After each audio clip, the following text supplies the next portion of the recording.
ఒక విషయం గుర్తుపెట్టుకో, నీ లైఫ్లో అన్నీ ఒక్కసారిగా స్లో అయిపోతున్నాయా?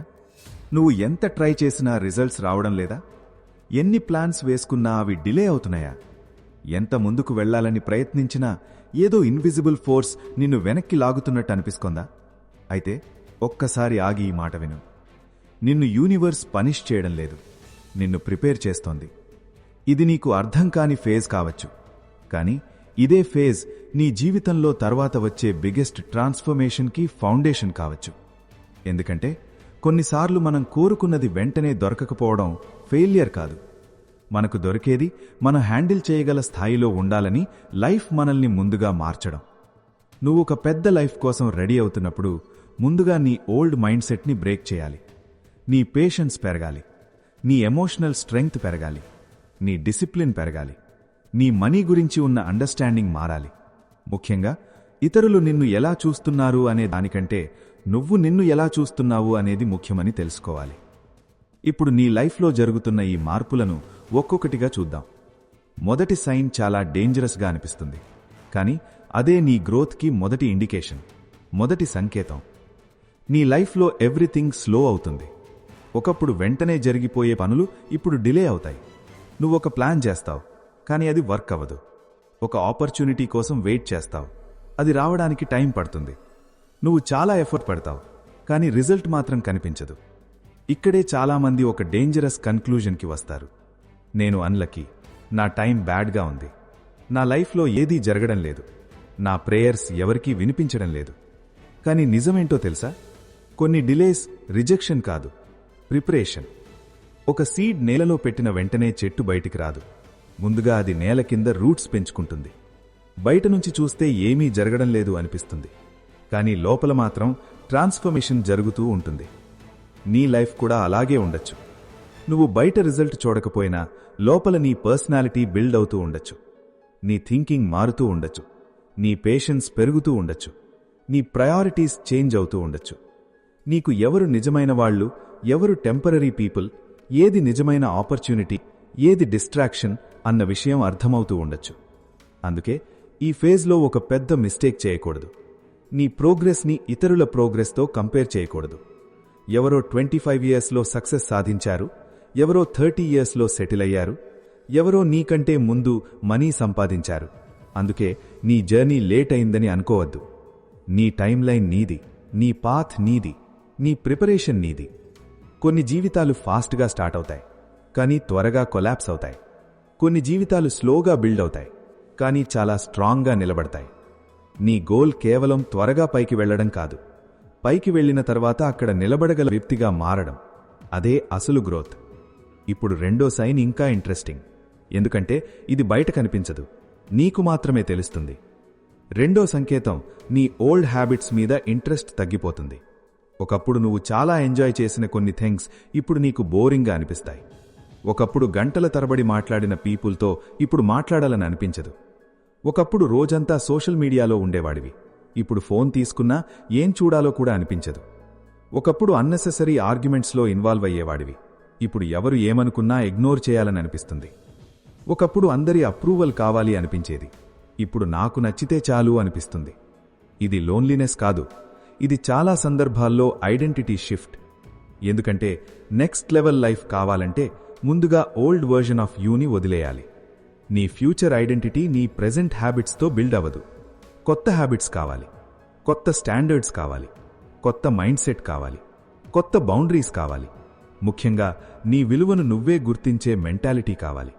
నువ్వు ఎదగడం మొదలుపెట్టినప్పుడు కొన్ని థింగ్స్ నీకు అట్రాక్టివ్గా కనిపించవు, ఎందుకంటే నీ కాన్షియస్నెస్ మారుతుంది, నీ ఎనర్జీ మారుతుంది, నీ స్టాండర్డ్స్ మారుతాయి, నీ ఫోకస్ మారుతుంది.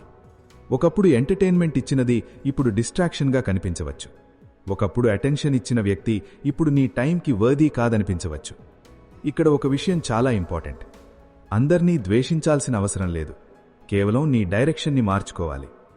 ఎవరినీ తక్కువ చేయాల్సిన అవసరం లేదు, కానీ నీ లైఫ్ని తక్కువ చేసే ఎన్వైరన్మెంట్స్లో ఎక్కువ కాలం ఉండాల్సిన అవసరం కూడా లేదు. ఇది ఈగో కాదు, ఇది సెల్ఫ్ రెస్పెక్ట్. ఇక అసలు స్టోరీ ఇక్కడ్నుంచే మొదలవుతుంది. ఎందుకంటే నీ ఓల్డ్ వర్జన్ వెళ్ళిపోతున్నప్పుడు నీ లైఫ్లో ఒక అన్కంఫర్టబుల్ సిచ్యువేషన్ రావచ్చు. అది చాలా మందిని బ్రేక్ చేస్తుంది, కానీ నిన్ను బిల్డ్ చేయడానికి అది వస్తుంది. అదే మూడో సంకేతం ఫైనాన్షియల్ ప్రెషర్. ఇది చాలా పవర్ఫుల్ సైన్. ఎందుకంటే మనీ ప్రాబ్లం వచ్చినప్పుడు మనిషి అసలు క్యారెక్టర్ బయటపడుతుంది. మనీ ఉన్నప్పుడు కాన్ఫిడెంట్గా ఉండటం ఈజీ, అందరూ సపోర్ట్ చేస్తున్నప్పుడు పాజిటివ్గా ఉండటం ఈజీ. కానీ చేతిలో మనీ తక్కువగా ఉన్నప్పుడు, ప్లాన్స్ ఫెయిల్ అయినప్పుడు, అన్ఎక్స్పెక్టెడ్ ఎక్స్పెన్సెస్ వచ్చినప్పుడు, ఎవరూ హెల్ప్ చేయనప్పుడు, అప్పుడే నీ మెంటల్ స్ట్రెంగ్త్ టెస్ట్ అవుతుంది. కొన్ని ఫేజెస్లో నువ్వు ఊహించని ఎక్స్పెన్సెస్ వస్తాయి. ఒక పని కోసం మనీ అవసరమవుతుంది, ఒక ఆపర్చునిటీకి ఇన్వెస్ట్మెంట్ అవసరమవుతుంది, ఒక ఫ్యామిలీ రెస్పాన్సిబిలిటీ సడన్గా నీ మీద పడుతుంది. అప్పుడు మనసులో ఒక క్వశ్చన్ వస్తుంది, ఎందుకు నా లైఫ్లోనే ఇలా జరుగుతోంది? కానీ ఈ క్వశ్చన్కి మరో యాంగిల్ ఉంది. కొన్ని ఫైనాన్షియల్ స్ట్రగుల్స్ నీకు మనీ వాల్యూ నేర్పించడానికి వస్తాయి. నువ్వు మనీ సంపాదించడం మాత్రమే కాదు, మనీని రెస్పెక్ట్ చేయడం నేర్చుకోవాలి.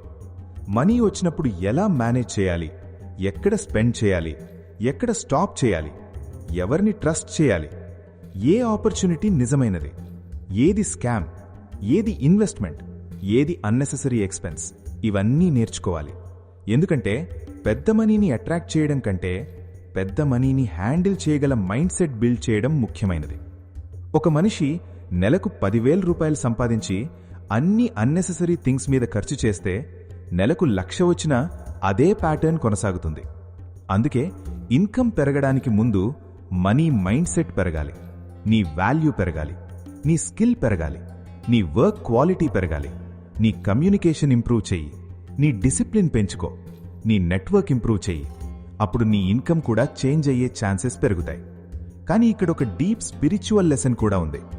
కొన్నిసార్లు యూనివర్స్ నీకు అబండెన్స్ ఇచ్చే ముందు స్కేర్సిటీ యొక్క వాల్యూ చూపిస్తుంది. ఎందుకంటే నీకు నీళ్లు ఎప్పుడూ అన్లిమిటెడ్గా ఉంటే ఒక్క గ్లాస్ నీటి విలువ తెలియదు. అలాగే మనీ ఎప్పుడూ ఈజీగా వస్తే మనీ యొక్క రెస్పాన్సిబిలిటీ అర్థం కాకపోవచ్చు. అందుకే స్ట్రగుల్ వచ్చినప్పుడు నేను కర్స్డ్ అని అనుకోకు, నేను నేర్చుకుంటున్నాను అని అనుకో. ఇప్పుడు ఇక్కడ ఒక క్యూరియాసిటీ పాయింట్. ఫైనాన్షియల్ ప్రెషర్ వచ్చినప్పుడు నీకు ఎవరు నిజంగా నీతో ఉంటారో కూడా తెలుస్తుంది. కొంతమంది నీ దగ్గరున్నప్పుడు మాత్రమే నీ ఫ్రెండ్స్, కొంతమంది నీ సక్సెస్ చూసి మాత్రమే నీకు రెస్పెక్ట్ ఇస్తారు. కానీ కొన్ని డిఫికల్ట్ ఫేజెస్లో ఎవరూ లేకపోయినా నువ్వు నీకు తోడుగా నిలబడ్డం నేర్చుకుంటావు. అదే మెంటల్ స్ట్రెంగ్త్, అదే సెల్ఫ్ రెస్పెక్ట్, అదే పర్సనల్ గ్రోత్. ఇక 4వ సంకేతం, ఇది ఇంకా పెయిన్ఫుల్. ఎందుకంటే ఇక్కడ నీకు నీ చుట్టూ ఉన్న ప్రపంచం మొత్తం మారిపోయినట్టు అనిపిస్తుంది. 4వ సంకేతం, నువ్వు ఒంటరిగా ఫీల్ అవడం మొదలవుతుంది. నీ ఫ్రెండ్స్ నిన్ను మిస్అండర్స్టాండ్ చేయవచ్చు, ఫ్యామిలీ కూడా నీ మాట అర్థం చేసుకోకపోవచ్చు. నువ్వు చెప్పేదొకటి, వాళ్ళు అండర్స్టాండ్ చేసేది ఇంకొకటి. నువ్వు మారుతున్నావు, కానీ నీ సరౌండింగ్స్ మాత్రం ఇంకా సేమ్గా ఉంటాయి. ఇక్కడే ఒక స్ట్రేంజ్ ఫీలింగ్ వస్తుంది, నేను ఎవరితోనూ కనెక్ట్ అవ్వలేకపోతున్నాను. కానీ విను, ప్రతి లోన్లీనెస్ పనిష్మెంట్ కాదు.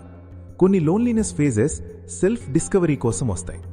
ఎందుకంటే నువ్వు ఎప్పుడూ క్రౌడ్లో ఉంటే నీ ఓన్ వాయిస్ వినిపించదు.